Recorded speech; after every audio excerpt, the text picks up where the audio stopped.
Hello and welcome to HighCast. This podcast is recordioed. I can't even talk. What an introduction. Recorded in the studios of Highland FM. Go to highlandfm.org.au to find out about volunteering and more. I'm sorry, Highland FM. I always get yours wrong. This podcast is brought to you by Rad Solutions. To find out more about building resilience and engaging young people in your community, go to radsolutions.com.au. Our guest today is John Mauger, not the politician. I had to talk to somebody about that today, not the politician, John Mauger. John Mauger is a Robertson local who has been farming and selling fresh produce in the Southern Highlands for almost half a century. Welcome, John. Hello, how are you? Very well. Thanks very much for coming on. No worries. So half a century is I'm not going to say it's a very long time, but it's a significant contribution in time to one place doing one thing. Yeah, well, that's true. And people that know me might say, hey, how's that possible? He's only 58 years old. Ah, there you go. But I can remember my first experience on the farm where I was driving the tractor at 5 years of age and Dad was feeding out hay. And the memory is so vivid because it was the middle of winter and my hands were so cold, I can still remember how cold my hands were. Really? Yeah. And the same property?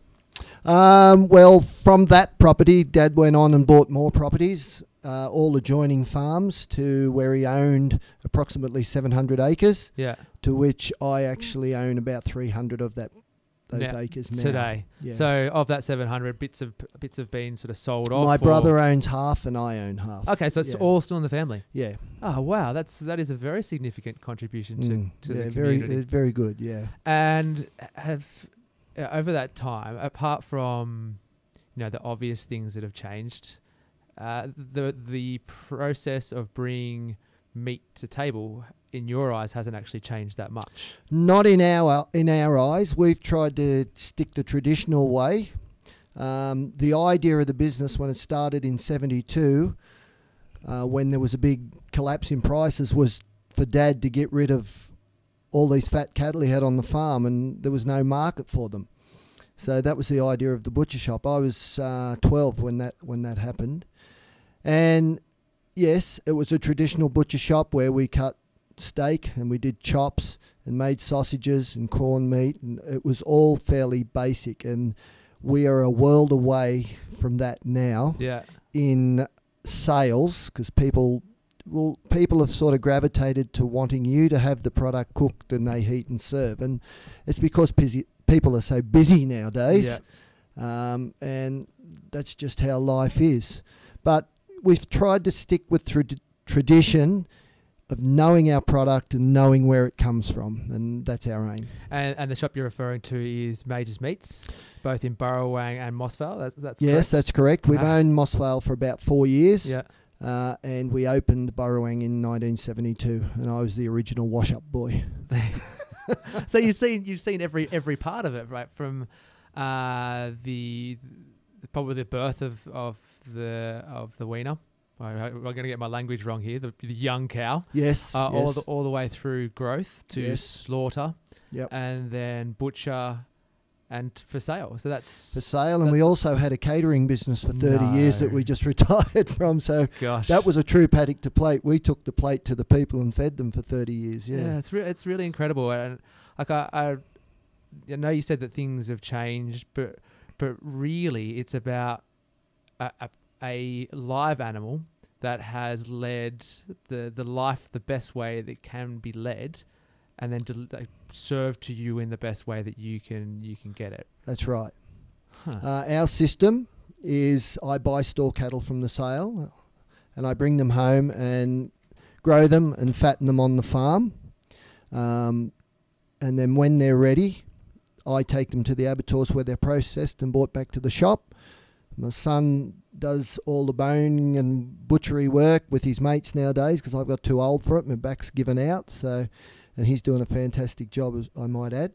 So they come back to the shop where they're aged for up to 6 weeks and then sold on to the public. But in that process, there's a lot of factors. You want to have good quality meat, you have to have tender cattle, so otherwise people won't eat it. And to get the tender cattle, you have to have good temperament, where there's a number of factors in how you get good temperament, but you've got to be peaceful, they've got to be peaceful, they've got to be on good grass to fatten. Like certain breeds of cattle you can't fatten on grass. Limousin are a struggle, and they're a Euro breed, and they sort of, I feel they need a bit of grain to get the fat on them, whereas with the British breeds you can grass feed and get the fat on those cattle, because you need fat, because fat is flavour. So there's heaps of talk over the last, let's say, 10 years about pasture-fed versus grain-fed. Now, you've just said that some breeds need grain at the end, just to fatten them up. What's your take? Like, I tend to think like just 50,000 years ago, cattle weren't eating grain. No, but they'd eat wheat and stuff like that, and some of the grain, like wheat, is a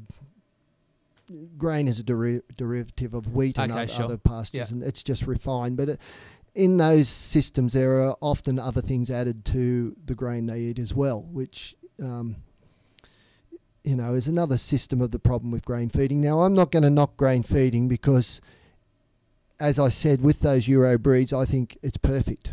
And the meat that comes off that is tender. But in my eyes, grass-fed is a more natural way. Yeah, okay. It's a healthier option, and it's a healthier option for the animal that is going through that system. And I was really interested to read about temperament.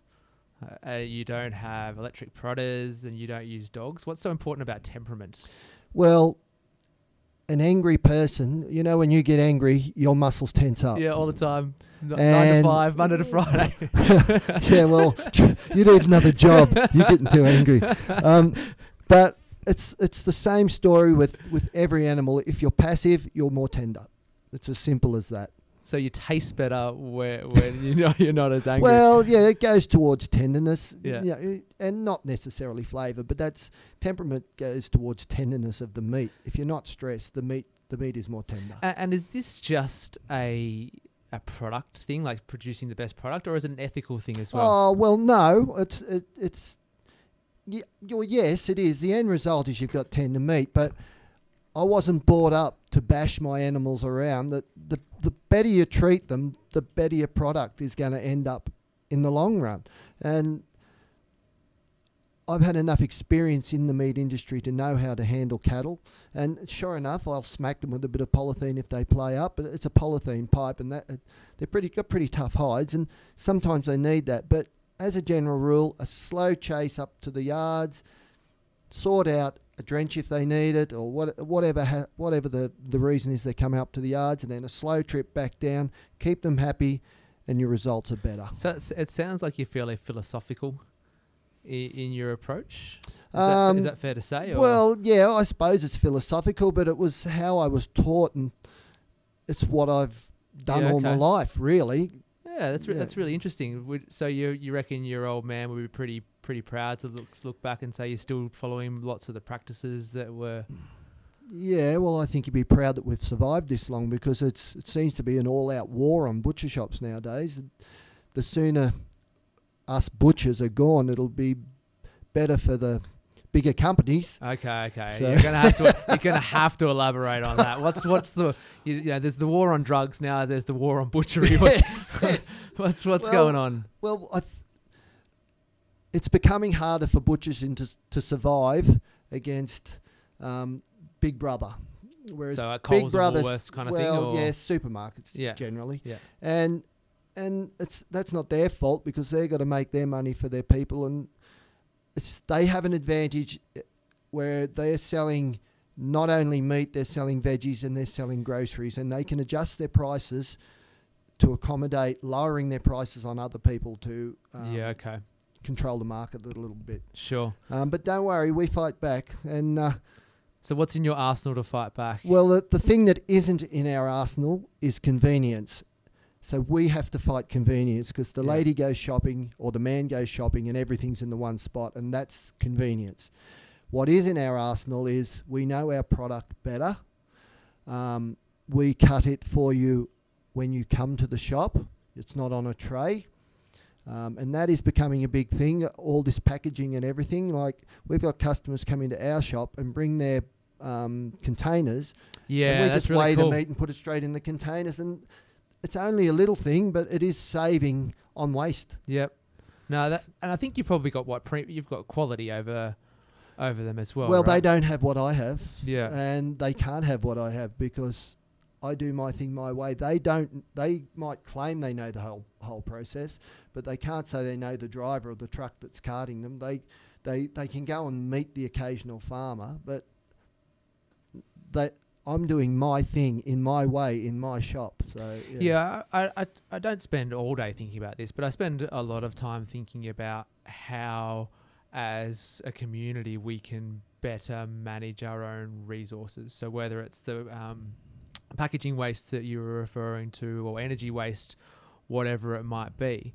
And I often think, how silly is it for me that I can go down to Coles or Woolworths or Aldi or whatever it is, and for significantly less pick up a comparable product to what you're producing, and how we as a community can get around that, because we've got the best produce on our doorstep, but how do we combat that? Well, before you get carried away there, it's not comparable. They're not they don't sell it cheaper than us. Ah, really? That okay. is a myth. There you go. You might find some specials that are cheaper. Yep. But on the general everyday price, we are competitive, if not better. There you go. I've learnt something new today. Yeah. That's been my job. Packaging is a problem for everyone, and it's going to get a whole lot worse, and I think it's going to be sooner rather than later. We have to cut down packaging somehow, and everyone doing a little bit could end up being a big thing. Yeah. Now, everything, like most butchers nowadays, they don't do bodies like us. They buy everything in boxes. So you've got the box, you've got in the box a plastic liner. Every piece of meat in that box is in a cryovac bag with plastic in it as well. And we do sell some cryovac meat that we buy in because of our restaurants want grain fed for a start, and they want the versatility of both. Sure. So. But when you start buying all these boxes, there is an unbelievable amount of waste in all that. Yeah.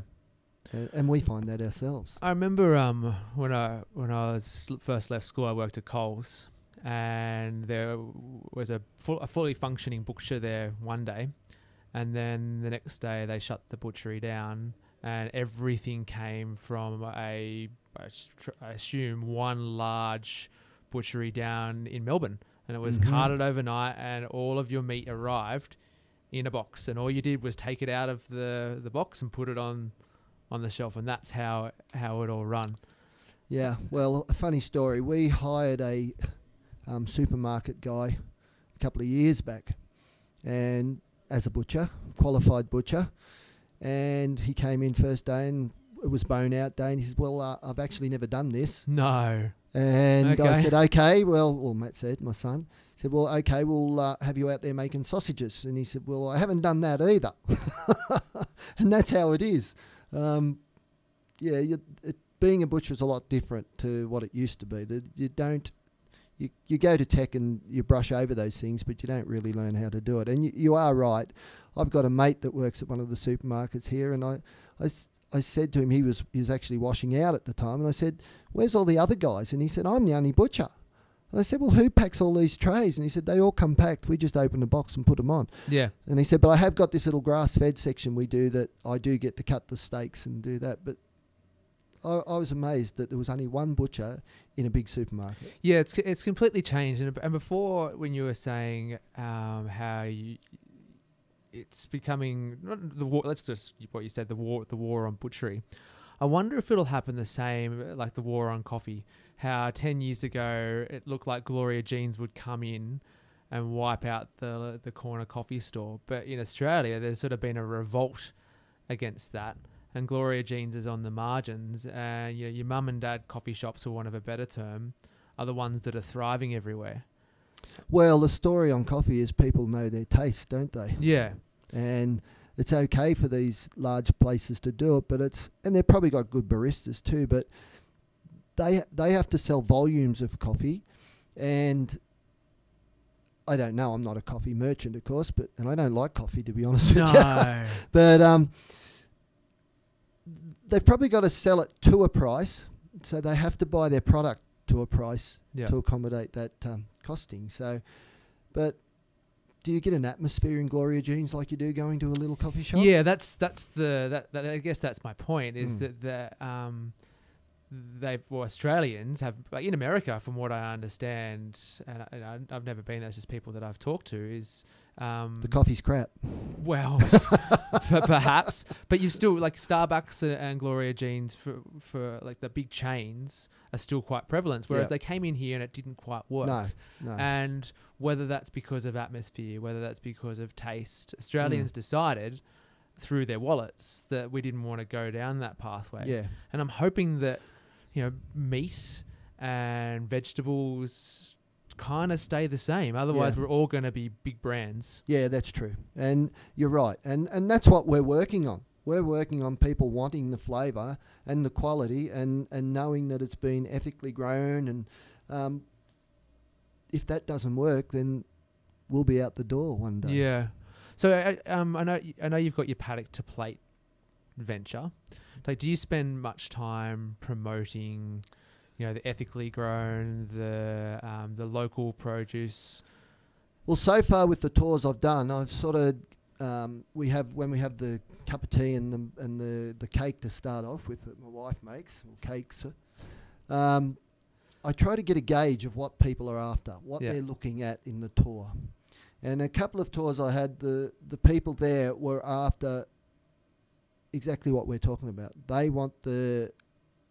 believe in the grass-fed and all this, and they wanted to follow that sort of line.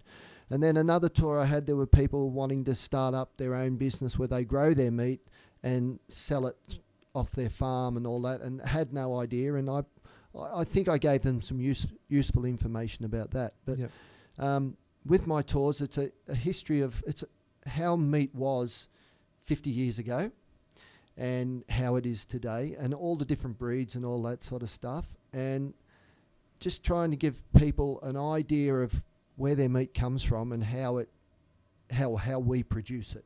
Do you think that my kids, I've got 3 and a 6-year-old boys at the moment, and they say, is the cow dead when you're eating it? It's like, yes, the cow's dead. Where did it come from? Well, I actually don't know. Is it important to to continue the connection between where? Well, yeah, I've got 2 grandsons, 5 and 4, and they go down the paddock with me. I don't think they've grasped the concept of they're eating the cows that we're looking at and stuff like that. But they know I'm a farmer and I'm growing meat for a butcher shop. But I don't think they've got that concept. But we do need to keep that concept going, and people do need to know. And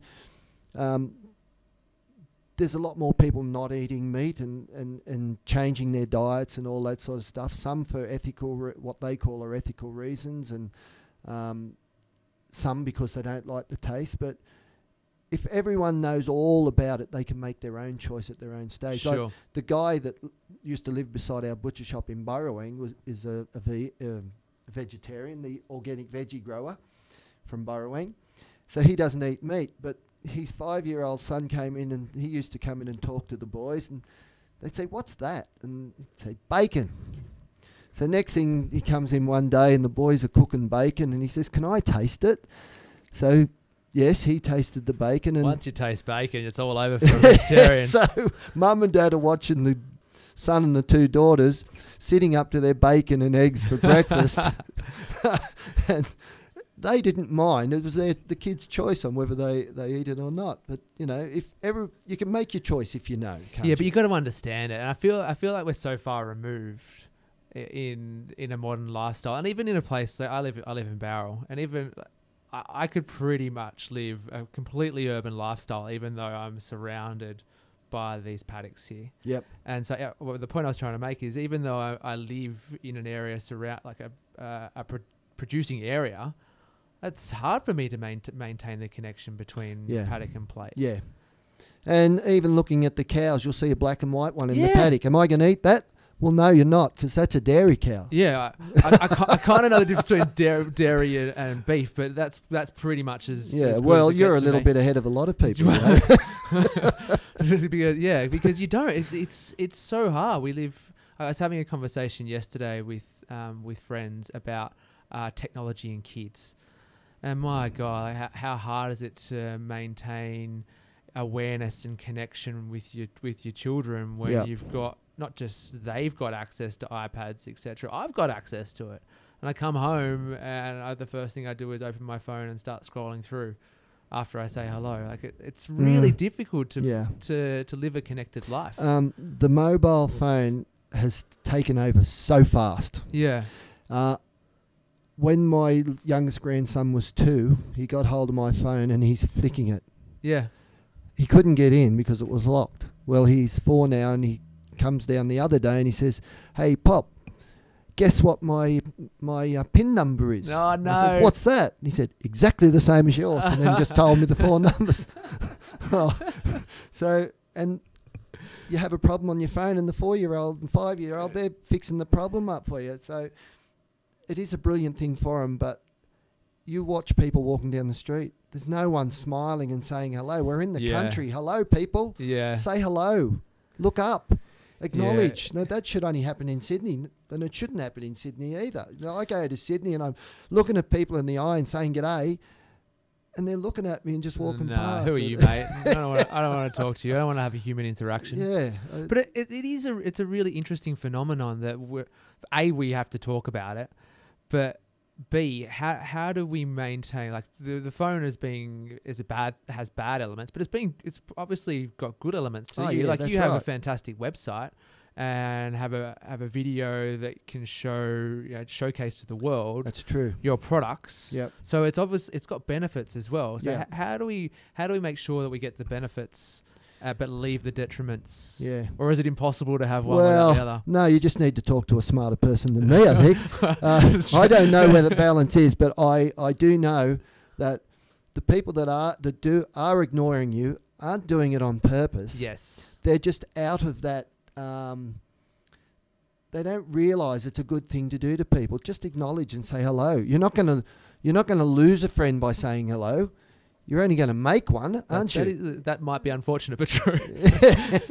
Yeah. So But the reason why, like, your opinion to me is important is because you've got the connection to something that's primal, right? The growth, and slaughter of animals is primal. Right? Yeah.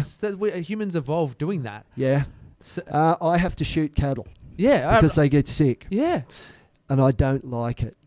I used to go fox shooting every Friday night. I don't do it anymore because I just don't like it. But I'll shoot rabbits because they're costing me a lot of money in the garden. They're eating on my wife's plants. But I do not like seeing an animal that is stun drop.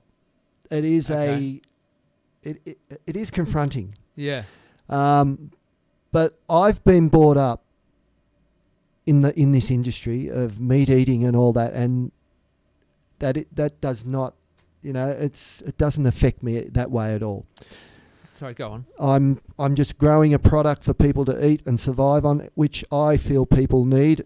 If you want to be a vegetarian, that is fine, but you have to be very careful what you eat. You have to eat the right foods to get your proteins and stuff like that. Yeah, it's really interesting, and I think I spend a lot of time, not just in my own personal time, but at work, thinking about, well, what's the world going to be like in 2030 and 2050 and beyond? And you've got technology, you've got artificial intelligence. How are we going to maintain our humanism? And I wonder what food is gonna look like as well. Do you think, with things like lab-grown meat, for example, that farm produce will still be around in 100 years' time? And well, I think it depends on population. Yeah. We even know now the farmers are being squeezed out in a lot of good farming areas for houses because there's more and more people. More and more people, more and more food. I'm in a quandary about the whole thing. I'm a bit like Dick Smith. I think we're overpopulating the world, and I can see why they are. They've got to generate more people to make more money to keep us going. But to me, it's like a pimple. One day it's going to burst, isn't it? We're going to reach too many people at some stage. Yeah, and the resources are finite. Like we're living.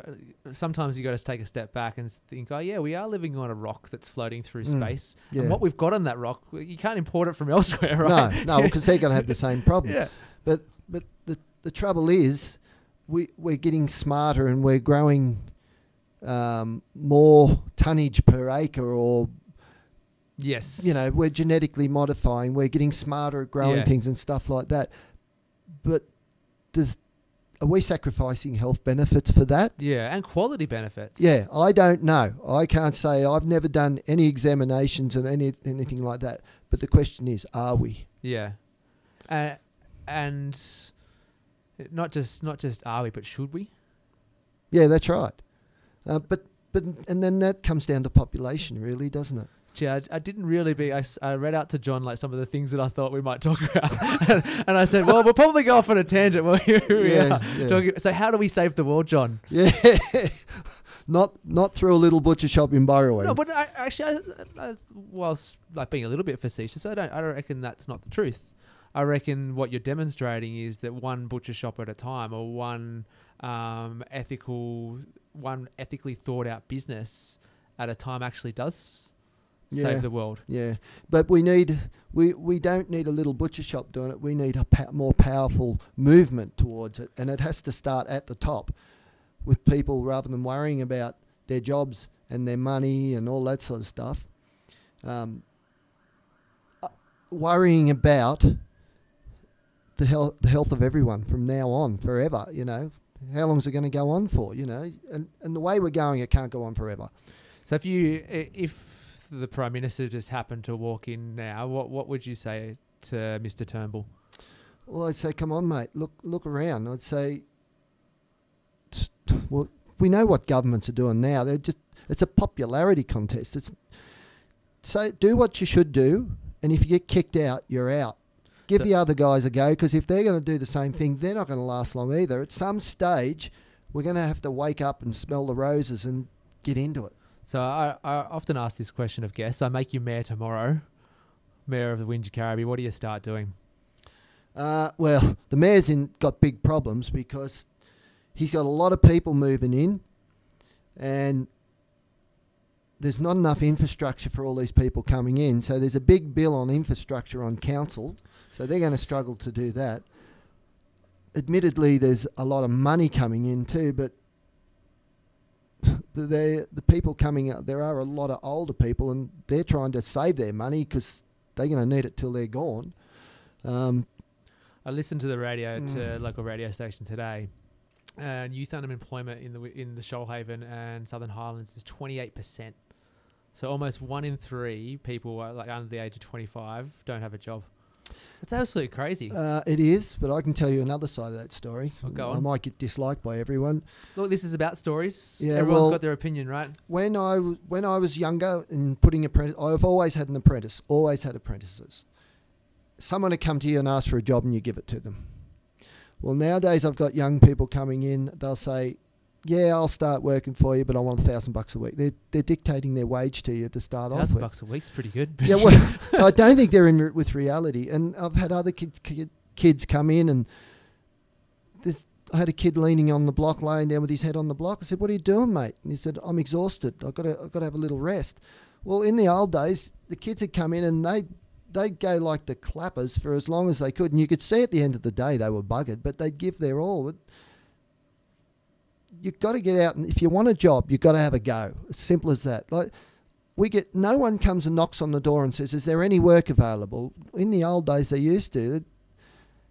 You've got to use your initiative. You've got to get your hands dirty. You've got to work. If you want a job, you've got to work. It's as simple as that. I've done some impromptu surveys, just asking young folks around, and I get the usual story, like it's hard. Transport's hard to get. Fuel prices are too much. I don't have the education that I need. But underlying is apathy. There's this vibe that they just don't care. Mm. And I don't understand what that is. Like, it's not that long ago that I was 25, not that long ago, and like I remember that I don't care. Like I remember that I don't give a stuff attitude, but I did care. But I don't get that. Like the I don't care actually is almost like, yeah, you don't actually care. Why why aren't you engaged? Come on, you can answer this one. No, I'm going to get myself in trouble if I go too far. Oh, look. Mum and dads, force your kids out there a bit more. Yeah. You've got to grow up. Yeah, it is. I'm not. Look, I know these are unfair questions, and I don't expect you to have all the answers to them. But it is part of a conversation a community needs to have. Yeah. And whether you and I say the wrong things, we might not have thought things through. But we're not out there to harm people or hurt people. No. But community needs to have these conversations. Yeah. Well, look, I have the same story with my daughter and her kids. And she rouses on me about it. And I suppose it's the next generation telling them, it's generation after generation, you're too soft on your kids. And I'm not talking bashing kids. I'm saying I'm talking cooking 2 meals for your kids. They should be eating the same meal. Yeah, okay, yeah. But I heard something on the radio yesterday. There was, no, it was this morning. And this lady was talking, and she said, I try to get them to eat the good food and all this, and they'll only eat this. And the lady said, well, this is what I did when I was a kid. I'd only eat that, and that's what I ate. Don't worry about, just feed them. They got to eat, and they'll make the choices whether they want to be healthy or not later in life. Like they'll get to 16 and they'll want to be fit, so they'll start eating the proper foods and all that sort of stuff. No, they'll go to McDonald's. We've had the same with my kids. I've got one good eater, one terrible eater. And the terrible eater, it's now like, it's on your plate, you eat it or you don't. And that's it, buddy. There's no... Well, this is what I've been saying to my daughter. And I said, you just got to get hard and just eat it or you don't get anything. That's it. And how long does it take? No one likes their belly rumbling. Yeah. I'm all for it because it's, you want to do the best for your kids. You want to make sure that they're happy, but at the same time, mate, stuff you. You're eating it. Yeah. And you do have to have a bit of discipline because there's so many bad things out there for kids now. Yeah. And you have to put it in their mind to know the difference between right and wrong because you can't make their decision when they're 16 and out there. They're going to make their own decision. Yeah, and you want it to be the right one. We were talking about this yesterday about like the silly things that I did and well, the silly things we all did. Yeah. But if you knew the difference between right and wrong, you might do it wrong once and you might have been lucky enough to get away with it. But you learned from that experience not to do it again. So what like in your business, you're maintaining the connection between I've got a piece of land and I've got a product to sell and combining those two. What can young people learn from your family's heritage?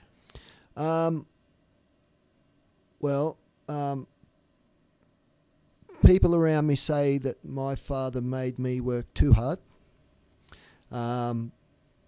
But I wouldn't say that because I enjoyed the work. It's not like work. The butcher shop was hard work, and I only did it for 40 years, so it wasn't too bad. But I liked it, and I liked working. And when I was a kid, like I said, 5 years old, I was out helping Dad, and I was helping Dad all my life. And even when he got older on the farm and I was in the shop on Sunday morning at 8 o'clock, guess who was our first visitor? It was Dad. You come down and give me a hand down the paddock, which I did. And then I did the same with my kids. We were talking on Sunday when Palmy's woolshed used to be out of Berrima. I took him out there. He was 11 and he cut up his first roast beef for Palmy's woolshed. And he learnt to sharpen his knives when he was 7 years old and stuff like that. And when he left school, he said, I'm going to be a butcher. I said, no, you're not. You're going to go and get a trade somewhere and learn what it's like out there. So he went and became an air conditioning mechanic, and he was quite good at that and finished his time. And the boss said, I want you to go on and be an engineer because you're really good at it. He said, no, I'm going home to be a butcher. And he did. And it was fortunate for us because my back was just about had it at that stage. Standing on concrete 12 hours a day, 6 days a week was just too much for it. So he came in, we worked together for a few years, and he took over, and it allowed me to go back on the farm. But that was a case of he's sort of grown up with a work ethic. He has a great work ethic, you know. Do you think you're just lucky that you grew up in a place or in an environment where you already enjoyed? It was a great environment. There's no doubt okay. about it. You know, 700 acres. You could just get up of a morning, have breakfast, and come home at 5 o'clock at night. There was no risk of, you could hurt yourself, but there's no one going to hurt you. You would, you know, me and the dog chasing rabbits all day, you know, or going fishing down on the swamp, or, you know, there was a railway line down the bottom. You just had to be careful you didn't get run over by a train. But you could usually get run hear over by him a train. Like, come on. Well, the dog would warn you. But yeah, we could do that. Then my kids did the same, and they had motorbikes, and they had a few hairy experience on their motorbikes, going through the paddocks, and they come home a bit busted up a few times. But I suppose they had a bit of. We left them to their own devices, so they learnt how to behave by themselves, you know. And I think that went with maturity a little bit. That gave them maturity to know how to conduct themselves when they're not at home being looked after by the parents.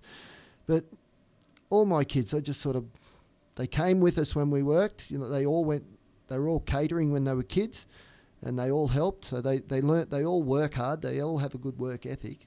And I think that's a good thing for families.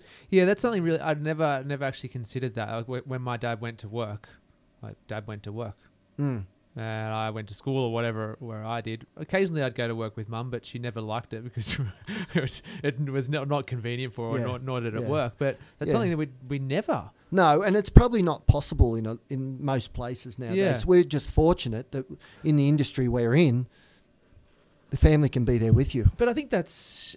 You know, you're right, but it's probably an important point to highlight is that in times past, you know, your family business was probably a lot more farmers around in those days, so they could take their kids, whereas more industry. Like a bloke can't take his son to the cement works for a day's work. That can't happen. That is true.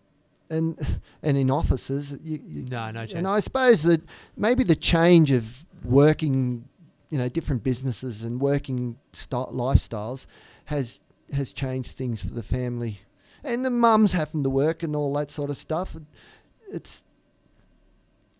I do think one parent at home, husband or wife, would be a good thing for the kids, but they've both got to work nowadays. Yeah, look, I'm a bit of an optimist. I think we're living at a time that we've got to make some really important decisions. Both individually as a community, but with the combination of the right decisions around technology, the right policy mechanisms about what's a good example here? Policy mechanisms about what land we release for construction, for house construction, and policy mechanisms for the import of produce. For example, we could do things really, really well here. Yeah. But we've got to be prepared to have the conversations. Well, you need to build the houses on the bad land. And you need to farm the good lands. Yeah. We're not doing that at the moment. I don't know if that's probably part of the decision making, is it? I just see somewhere flat. Well, that's not a local council issue. That's from Prime Minister down. So that's what you'd say when he came in the door? Get the houses in the rougher country, and I'm not talking in the bush, but the less productive farmlands. We have magnificent farmland around here. Yeah, spectacular. I think and that's one of the reasons I really wanted to talk to you. Well, I come from Robertson, and that is prime agricultural land. Yeah. And to an extent, it hasn't been ruined, but there are not many farms over 100 acres out there now. And I own 300 acres, and if I didn't have a butcher shop, there would not be a living on that farm. So you really need 400 to 500 acres of land to just be a farmer. Okay, so just primary production. Yeah, just primary production, unless you've got some sort of intensive business going. And with the lifestyle farmers and their 100 acres, they're good, and it's good for them. But buying a 100-acre block, there comes responsibility. You have to maintain it. Like our forefathers came here and the place was just bush. And no one really wanted it until it was all cleaned out and made beautiful and made all these beautiful views and all that. So now everyone wants to be here. Yeah. You have to if you buy 100 acres, it costs you money, but you have to maintain it. You have to keep your weeds away, keep the vermin away, and keep it neat. You've just got a big garden. It's just that it's 100 acres. You've got to look after it. Yeah, that's really interesting. I don't think I'm a bit of got a bit of a romantic view about. I'd love to own 50 acres one day, but I don't think I understand everything that would need to go into maintaining it. 50 acres is a big garden. You can run a few cows, but you'll make enough money to pay your rates. You're not going to generate. You might make some money to cut down on your tax or something like that. You're not going to generate your income from that. 50 acres, there's probably 5 kilometres of fencing involved in that 50 acres. There's water in each. You've got to have water in each paddock. You've got to remove or, spray your weeds or, you're not going to chip them out with a hoe because there's too much land. All there's costs involved in doing that. You've got to fertilise. You'll get your 50 acres, you'll get your 20 cattle on it, or 10, depending on where you are. And you think you're home and hose and getting your few calves and all that, and then we'll get a dry period and you've got no grass, so then you've got to buy fodder or get rid of your cattle and start all over again. So it's not as easy as you think. Yeah, look, I was going to ask you, I'm a big fan of the river cottage programs, there's one in the UK, there's one in Australia, and it's about silly fools like me who've lived a city lifestyle and just throw it all in to live as much hand to mouth as possible. Well, you move to here and you grow a few pigs and all that sort of stuff for yourself to eat. Are you going to kill that pig yourself? Well, that's hopefully part of the journey. That's what I would like to do one day. Well, I've done it and it's not the most joyous thing. Well, tell me this, what do you do with all the offal and the stomach and all that? Where's that go? Yeah, I was going to say either dogs or a pit. Yeah, you'd have to dig a pit to put it in, wouldn't you? Yeah. Well, at least I got that down. I watched enough TV to know that. Yeah. Have you held a knife? In my hands, of course. Have I used it to kill anything? No. No, cut anything or anything like that? Well, not intentionally. Well, when you decide to, come and see me. I'll get you one of those gloves so you chop your other hand off, okay? Well, I think, look, I know I'm being a bit naive about it, but I think it's more about, what I've been talking about this whole time, about bringing back the connection, understanding where things come from, spending as little money at the big supermarkets as possible. Yep. Having a big veggie garden, maybe having a pig or a goat. Yep. Or 1 or 2 cows. Yep. And you can do it. It can be done. Yeah. But it's not easy, but it can be done, and all power to those that want to do it. But I think what I'm hearing is that you got to think as a whole community that we don't divide all of our 300 or 500 acre properties into lifestyle properties, because then it doesn't work as a community having viable primary production. That's right. Well, every second farmer in Robertson was either a dairy farmer or a potato or cabbage grower at one stage. Well, we've got 2 potato growers left in Robertson. Really? Wow, okay. So the famous potato sack race might be on its way out one day. Oh, no. Those 2 farmers are still growing spuds. Okay. And they probably grow as many as what all the potato growers used to grow.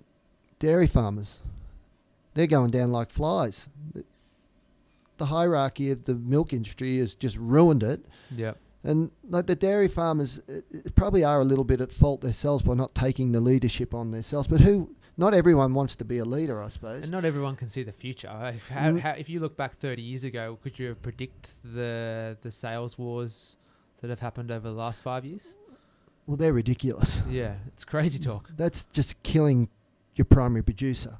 And okay, they do that and then come back and say, righto, we're going to produce the milk just farmers only milk and all this, and that lasted about 6 months, which is a click of the fingers for a supermarket. And this is one subject that really pissed me off, and I'm not a dairy farmer. I'm glad we brought this up. But I've seen so many dairy farmers out there just say, look, it's not worth it anymore. And the 4 generations of dairy farmers have just shut up shop and have now, what do? I'll be a beef farmer. Well, that's flooding all the other beef farmers. Our pie is now being diminished. Yeah, okay. But it's not fair on them. They didn't want to give up dairy farming. It's just not worth doing anymore, so they've been forced to give up dairy farming. Yeah, it's really... when you were talking, I was thinking about, okay, so if there's no... how do we solve the problem? And whether it's a combination of lower populations, whether it's an education about understanding where your food comes from, whether it's policy mechanisms to make sure that you don't sell off your prime agricultural land to house. Like, it's complicated. Yeah. And it's all... it is. Everything, no matter what you do in one area, it's going to have a flow-on effect to another. I would never be in government now that we... No, there's a flow-on effect, but the trouble is no one knows what the flow-on effect is yet until it happens. Or they're not considering that the entire gamut or range of doing one thing in one area will have onto, like, it's not even a thought. It's just, I'll just go solve a problem over here, but they won't actually consider that solving that problem will have impacts. Well, we get rid of every dairy farmer gets sick of it because they're not making any money. What happens? Then there won't be enough dairy farmers to produce the milk that we need. There'll still be dairy farmers, but there won't be enough. We'll be importing it next. So. And we are the healthy country. There's no doubt about it. The food we produce is as good or better than anywhere else in the world. Yeah, I kind of feel that that's the case. So why would we? Like, are we cannibalizing ourselves? Like, are we all so we can have our McMansions, our cheaper milk, our beautiful views? Are we sacrificing the future now so that we can have? Sorry, sacrificing the future so we can have just a little bit too much now? Is that? You're saying greed, are you? Well, I didn't use the G word. No. We're all greedy. We're all about now. But someone at some stage has to step up and say, we've got to do something for the future. And I don't know when it's going to happen or if it's going to happen, but it's a long, slippery slope we're going to go down at some stage. It's not today, it's not tomorrow, it's not in 10 years, but it's coming. Yeah, it's like I said, I actually do both for work and in my private life, spend time thinking about this, and that's why I really wanted to talk to someone like yourself who's got the connection and the history, and say, look, you know what, it's not making sense to me. Am I the only one that's starting to think, well, we got to just take a step back and reassess the way that we're living our lives? I've heard people talk about it, but they talk about it and they're passionate about it, but those people seem to get forgotten about. It's a too hard a subject. I think it just gets put in the too hard basket. Like whether you see in the national debates around immigration or energy policy, like it just becomes all too hard. And you made the point that they're just the clowns in power, and you can't have a reasonable discussion anymore. Well, about topics. we can say they are clowns in power. They're smarter people than me, and they're better off. They're better off being there than me, because I wouldn't do as good a job as what they do. But hey, guys, what you're doing, you need to do a bit better. Yeah. And they know that they're doing the best they can. They can't do better than they can. Well, they can aspire to it, but they can only do what they can and what they're allowed to. So I don't know. Well, it's a terrible place to leave it. I don't know, but I think with the discussion has gone to a point where it's kind of like, okay, I need to step back and reassess now. Yeah. So all I can control is what I do. Yeah. So things have changed in our life, and we've had to keep changing with the times. That's why we started a catering business. That's why we started smoking bacon, and it's why we started making pies, and it's why we started doing our own range of jams and chutneys and mustards and all this sort of stuff. We have to keep evolving. And that's why we've started the new paddock to plate business. It's floating along the bottom at the moment. It's a burgeoning business. We feel that the idea is there and the product is there. It's just finding the people that want to get that education that we have, something that we have to show people. So how do people find out about it? Well, we're just working that out ourselves. We haven't advertised anything for about 20 years. And there you go. How good is that? Your product is so good that you've never had to... Well, we never... It was all word of mouth in the old days, our butcher shop. And basically so was the catering business. We did a party and got 2 parties from that, and it just went on. But we started this business. I said to Vicky, I said, well, I want to see if I can start another business. And the farming... The income from the farm isn't enough to, keep us going, really. So if we can... Matt runs the shop, he does that, and we can get the farm tour business. It's just icing on the cake for us. So you can go to majorsmeats.com.au, is that right? Yes, if you just type in Majors Meats, you'll find it. And for those of us who are uninitiated and type in MAJ, you're going to spell it for us? Yeah, MAUGER. Why would you call it? How do you get major out of that? I don't know. Well, thank God you asked the question, because I couldn't understand. The answer I was given... I was like Meagers or Mars or... I've been called everything. Some of the words weren't even started with an M. But, yeah, the reason it's pronounced major is because during the war, it sounded too German, and we're on the other side, so they changed the pronunciation from Mauger to major. Okay. So there's a reason for everything. Yeah. Well, this is the story I'm told. So, yeah, that's how it's pronounced. So hopefully this webcast goes worldwide so people know, finally know how to pronounce it. No pressure, Dave. So it's MAUGERS. Yes. Meats. Yes. .com.au. Yes. On there you can not only see what kind of products are available at the butchery, but there is a tab for the farm tours. Is that right? Yes. Click on there. You can see a video about why. And can you book through there, or is it a phone call? Yes, you can book on there, but you're also on there. We've also got our farm stay as well. We have a farm stay attached to it. There you go. Go ahead, promote it. Well, I should have bought my wife. She's the farm stay person. That can be a separate conversation. It's just the original old farmhouse, double brick construction, authentic old style house done up that way. That you can come and stay at. It's available 7 days a week. By going to that website, you'll find it. I'm not going to do it all for you. You're going to promote it yourself. It's on Stays. It's on all those advertising places. All right. Yeah. Well, we'll leave it at that. Thank you so much. You can find out more about it at majorsmeats.com.au. And if you feel like telling the world about this podcast, please do, because I'm sure John and the rest of the community will benefit. And the way you can do that is by subscribing on iTunes or liking us on Facebook. This has been HighCast. Thanks very much for listening.